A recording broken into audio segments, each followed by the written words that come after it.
Yo, what's going on, my YouTube community? It is your boy GZTV back with another video, and in this video we are going to be going over the Batman Begins movie, giving you guys the review. First of all, we got to talk about the plot, but I know very minimal videos for this week, but I'm definitely more focusing on my Twitch, the Twitch part of my content, because 2K is dropping a lot of content and stuff, and I'm playing it, so I'm going to stream again tonight. I've already streamed like nearly 3 hours today, so that's always awesome.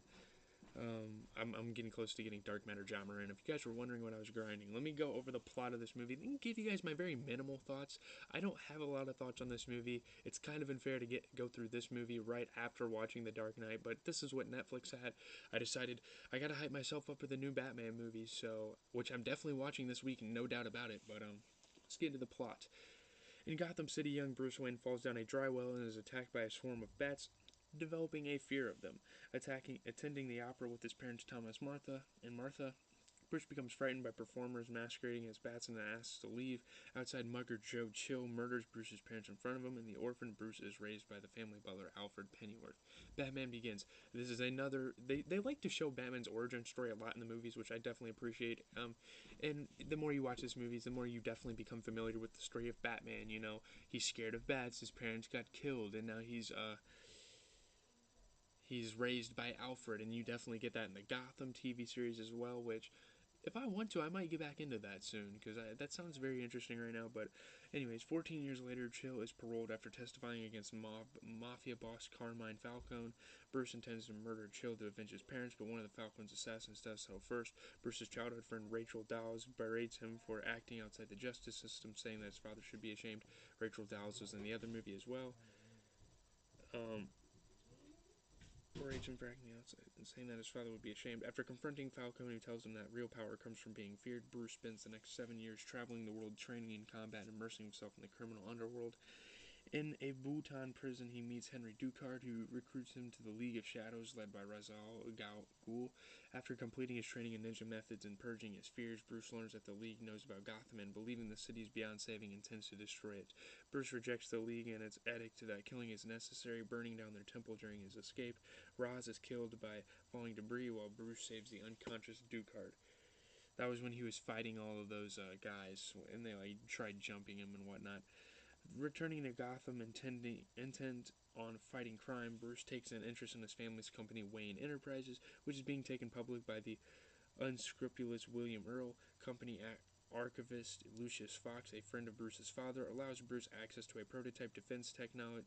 Prototype defense technologies, including a protective bodysuit and a heavily armed vehicle called a Tumbler. The Tumbler looks amazing in The Dark Knight. It looks okay in this one. Bruce poses publicly as a shallow playboy while setting up a base in the caves beneath Wayne Manor and taking up the vigilante identity of Batman, inspired by his childhood fear, which he has now conquered. He definitely does feel like a playboy. He feels like a Hugh Hefner type of guy. You know, he's driving the Lambos, he's wearing suits all the time, and you definitely get that vibe from Bruce Wayne. So, like, something I was really thinking about was the superhero of Batman himself is pretty much DC's version of Spider-Man, and, like, the persona of Bruce Wayne is pretty much like DC's version of Tony Stark, Iron Man, you know? I thought that was a good comparison. They're not all that similar, but it's really just like the riches, the technology part that makes Bruce Wayne and Tony Stark so similar. But let's move on. Intercepting a drug shipment, Batman provides Rachel with evidence against Falcone and enlists Sergeant James Gordon, one of the biggest characters in this franchise, one of Gotham's few honest cops, to arrest him. In prison, Falcone meets Dr. Jonathan Crane, a corrupt psychologist whom he was helping smuggle drugs into Gotham, donning a scarecrow mask. Scarecrow. Crane sprays Falcone with a fear-inducing hallucinogen and has him transferred to Arkham Asylum. There was a video game, and one of the fight scenes was trying to escape Scarecrow. It was very scary because he makes you scared of him. It was pretty insane. While investigating the Scarecrow, Batman is incapacitated by the hallucinogen, but is saved by Alfred and given an antidote developed by Fox. When Rachel, now a Gotham assistant district attorney, accuses Crane of a corruption, he reveals he has introduced his drug into Gotham's water supply. He drugs Rachel, but Batman subdues him by spraying Crane with his own chemical, then interrogates him, who claims to work for Ra's al Ghul.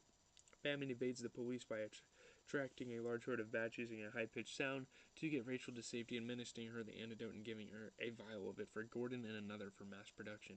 At Bruce's birthday party, Ducard reappears and reveals himself to be the true Ra's al Ghul, which is pretty insane. Having stolen a powerful microwave emitter from Wayne Enterprises, not a microwave like what you cook food in, guys.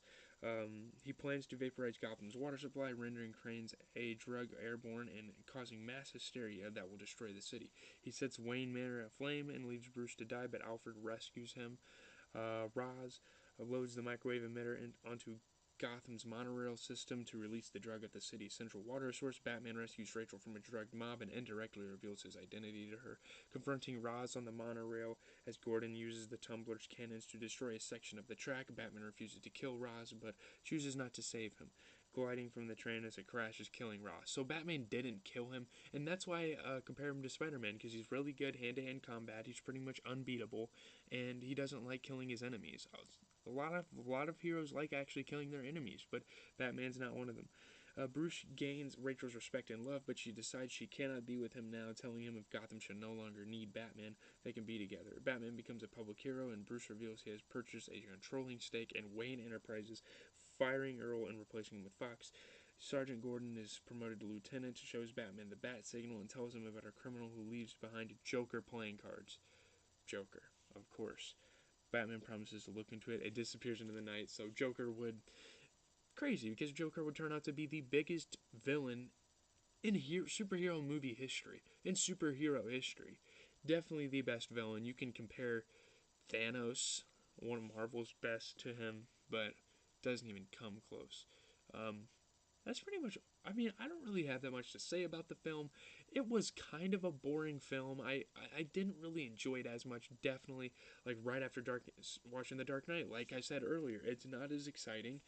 So, I kind of got bored while watching it. I finished the movie. I watched it all, no doubt about it. I'm not going to come on here and review it if I didn't watch the whole movie, but... yeah, the plot was really good. It just wasn't executed the best.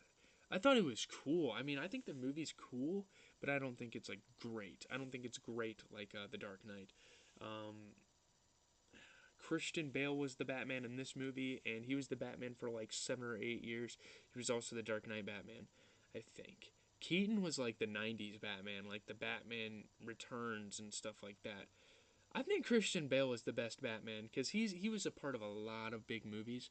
Now, as for the future of me watching these Batman movies, I don't know how many more I'm going to be able to find on YouTube TV and Netflix because as of now, Batman Begins and The Dark Knight are the only two Batman movies, like the real motion picture Batman movies, anyways, because they have like cartoons and stuff. But they're the only two like motion picture Batman movies on Netflix. So if YouTube TV has like Batman versus Superman or The Dark Knight Rises, I'll definitely watch that tomorrow. I'll be looking tomorrow because I think I'm going to watch the Batman with my friends sometime this week. I am planning on it, so that'll be fun. Um, but other than that, I don't have a lot to say. I mean, plans for the channel are going to go unchanged. I mean, I'm probably just going to do a movie review and a NBA recap for the rest of the week.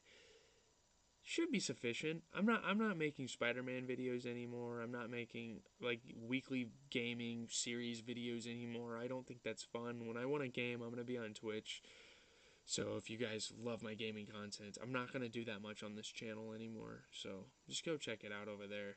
I just don't like sitting there for an hour and playing online on end.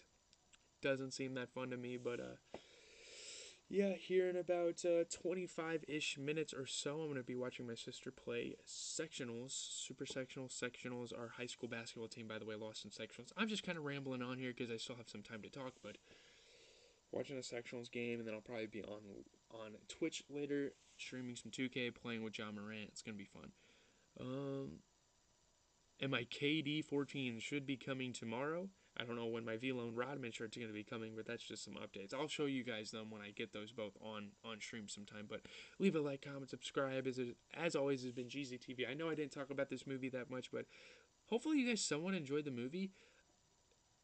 I don't know. I like the plot of it. It's just not as well executed as The Dark Knight.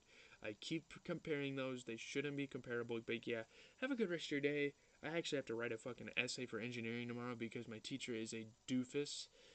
So, whatever, I guess.